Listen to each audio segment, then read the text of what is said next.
Hey guys. तो आज हम देखेंगे ये एंग्री प्रोफेसर की जो प्रॉब्लम है।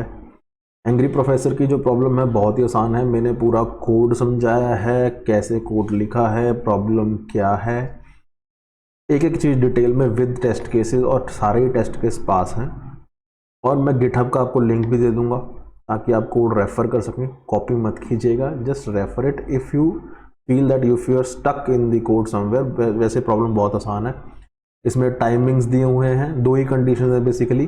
टाइम को कंपेयर करना है कि बच्चे पहले आए हैं कि नहीं आए टाइम से क्लास में, और जो थ्रेशोल्ड टीचर ने दिया है कि इतने बच्चे क्लास में होने ही होने चाहिए टाइम से पहले या टाइम पे जब क्लास शुरू होने वाली हो। अगर उतने बच्चे हैं जितना टीचर ने डिसाइड किया है तो क्लास कैंसिल नहीं होगी, और अगर उतने बच्चे नहीं हैं क्लास में टाइम से पहले या टाइम पे तो क्लास विल बी कैंसल्ड। ठीक है, तो रिटर्न करेंगे yes class will be cancelled, और अदरवाइज रिटर्न करेंगे no class will not be cancelled. तो ये बेसिकली प्रॉब्लम है। मैं आपको पूरी डिटेल में ये कोड समझाता हूँ। ठीक है, so let's jump on to the problem. So guys, this is our problem. This is known as angry professor. इसमें क्या है, बेसिकली दो चीज़ें हैं। एक डिस्क्रीट मैथमेटिक्स का प्रोफेसर है, ठीक है बेसिकली। तो उन्होंने क्या किया हुआ है कि एक ना, वो काफ़ी फ्रस्ट्रेट हो गए थे बच्चों के लैक ऑफ डिसिप्लिन से। सो व्हाट ही डिसाइड कि उन्होंने ना एक थ्रेशोल्ड तय कर दिया कि इतने बच्चे मिनिमम क्लास में होने चाहिए। ठीक है, अगर इससे कम होंगे तो मैं क्लास नहीं लूंगा। ठीक है, क्लास नहीं चलेगी, क्लास को कैंसिल कर दिया जाएगा। और दूसरा उन्होंने डिसीजन लिया कि जो बच्चे, जितना मैंने थ्रेशोल्ड डिसाइड किया है, अगर उतने बच्चे क्लास शुरू होने से पहले या क्लास शुरू होने के टाइम तक अगर वो क्लास में प्रेजेंट हैं तो क्लास कैंसिल नहीं होगी। और अगर थ्रेशोल्ड डिसाइड जो किया है बच्चों का, कितने बच्चे होने ही चाहिए मिनिमम, अगर वो क्लास में क्लास शुरू होने से पहले या क्लास शुरू होने तक नहीं आते, ठीक है, उतने बच्चे जितना थ्रेशोल्ड डिसाइड किया है, तो क्लास को कैंसिल कर दिया जाएगा। तो हमें रिटर्न ये करना है कि आउटपुट ये आनी चाहिए, जैसे यहाँ पे बताया है कि अगर क्लास कैंसिल होगी तो यस आ जाए, और अगर क्लास कैंसिल नहीं होगी तो नो आ जाए। ठीक है, और जो के यहाँ पे आप देख रहे होंगे एग्जांपल में एन और के दे रखा है। ठीक है, तो जो के है वो थ्रेशोल्ड है और एन है कितने नंबर ऑफ टोटल स्टूडेंट्स हैं क्लास में। तो आप ध्यान से अगर देखिए इस एग्जांपल को, के मीन्स 3 है। ठीक है, यहाँ पे तो जो बच्चे हैं अगर वो अराइवल टाइम 0 से पहले या 0 के टाइम पे आ जाते हैं क्लास में इक्वल टू थ्रेशोल्ड, तो क्लास चलेगी, कैंसिल नहीं होगी। ठीक है, तो यहाँ पे देखिए जो के है वो 3 है। ठीक है, और जो ए है मेरा एरे है कि बच्चे किस किस टाइम पे आए। एरे जो बताता है अराइवल टाइम बता रहा है ए, दैट इज -2 -1 0। ठीक है, 0 से पहले -2 और -1 आ गए थे और 0 पे एक और बच्चा आ गया, तो 3 बच्चे हो गए और 3 ही हमें मिनिमम थ्रेशोल्ड था। ठीक है, 2 बच्चे लेट आए हैं, 1 और 2 जो आए हैं वो लेट आए हैं, 0 के बाद आए हैं, तो क्लास चलती रहेगी। So the class will go on and return yes. ये यहाँ पे एक्चुअली गलत दिया हुआ है, ये डिफिनेशन गलत है। अगर क्लास गो ऑन है तो कैंसिल नहीं होगी, ये एक्चुअली में आउटपुट आना चाहिए।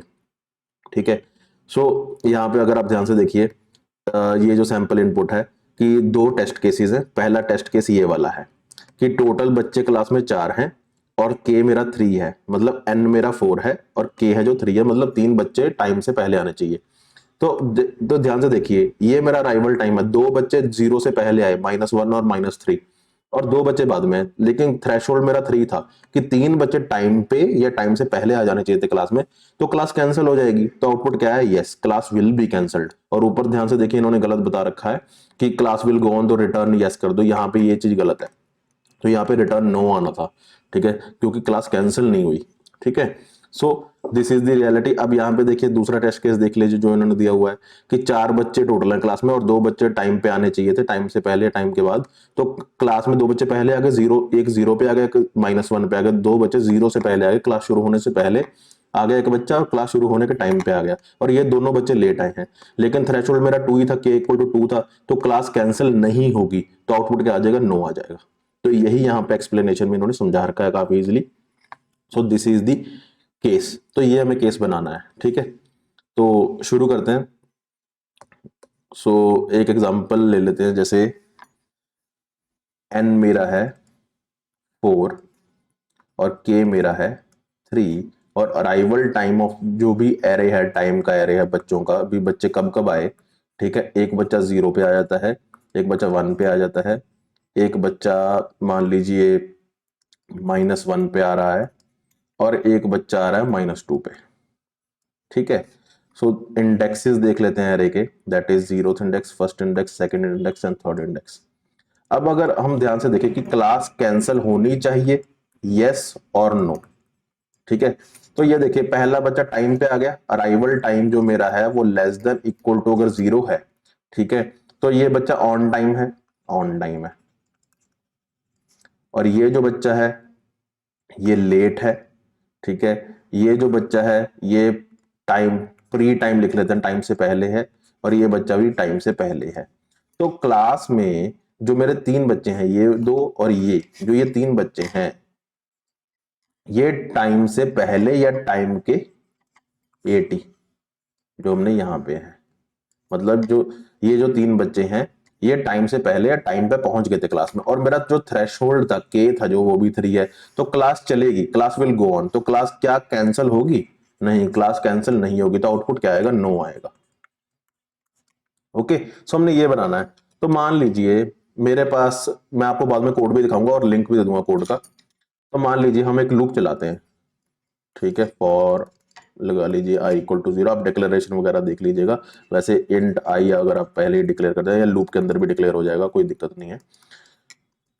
और i है जो मेरा वो लेस देन, मान लीजिए ये कब कब तक चलाना है मैंने, जितने नंबर ऑफ स्टूडेंट्स हैं, ठीक है, n तक, i प्लस प्लस, ठीक है। और मैं यहाँ पे एक इंट काउंटर ले लेता हूँ बच्चे काउंट करने के लिए कि कितने पहले है कितने बाद में। तो यहाँ पे एक कंडीशन ले लेता है, if condition, if a of i, ये जो मेरा ये है, ठीक है, ये मुझे टाइम्स बताएगा less than equal to 0।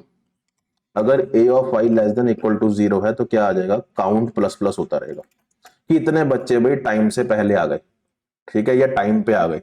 Less पहले आ गए मतलब लेस देन 0, और टाइम पे आ गए मतलब इक्वल टू 0, ठीक है, दोनों आ गए। इसका मीनिंग होता है लेस देन इक्वल टू, ठीक है।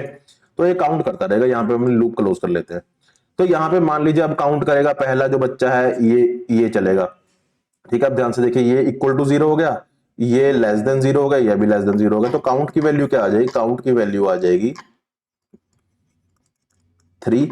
ये क्यों नहीं काउंट होगा? लूप तो इसमें भी चलेगा, लेकिन ये क्यों नहीं काउंट होगा? क्योंकि ये लेस देन इक्वल टू 0 नहीं है, ठीक है। तो 3 वैल्यू आ गई।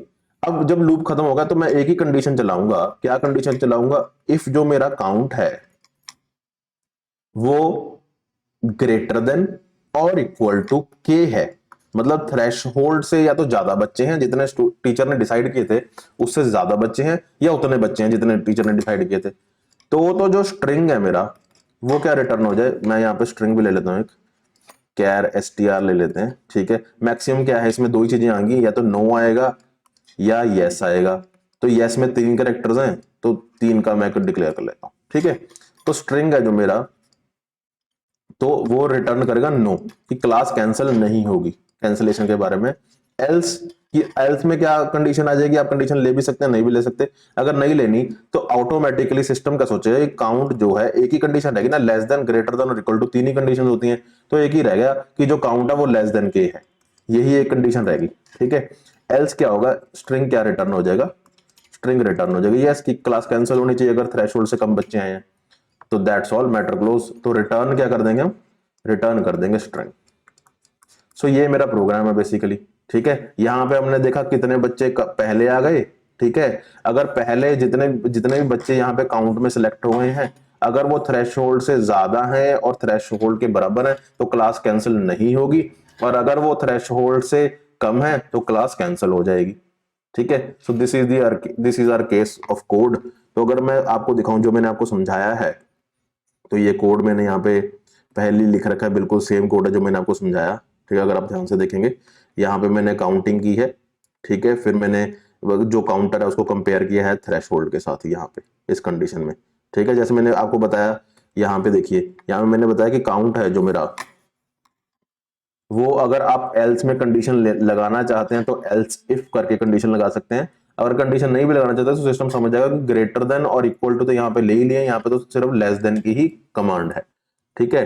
तो इसलिए मैंने इफ के साथ लगा दिया कि सिस्टम को कोई दुविधा ना रहे, तो इसलिए स्ट्रिंग रिटर्न हो जाएगा। और अगर इस कोड को हम चलाते हैं, मान लीजिए मैं कोड को सबमिट कर देता हूं, तो सारे टेस्ट केसेस हमारे पास हो गए हैं, ठीक है। ऐसे चलो भी कॉन्ग्रेचुलेशन भी आ गए, ठीक है। So this is our code guys. इस कोड का मैं आपको, ये मेरा गिटहब का लिंक है, ये भी मैं आपको प्रोवाइड कर दूंगा। आप कोड कॉपी मत कीजिएगा, ठीक है। कोड को सिर्फ देखिए रेफरेंस के लिए, नहीं तो खुद बनाइए, मैंने आपको वैसे भी क्लियरली समझा ही दिया है।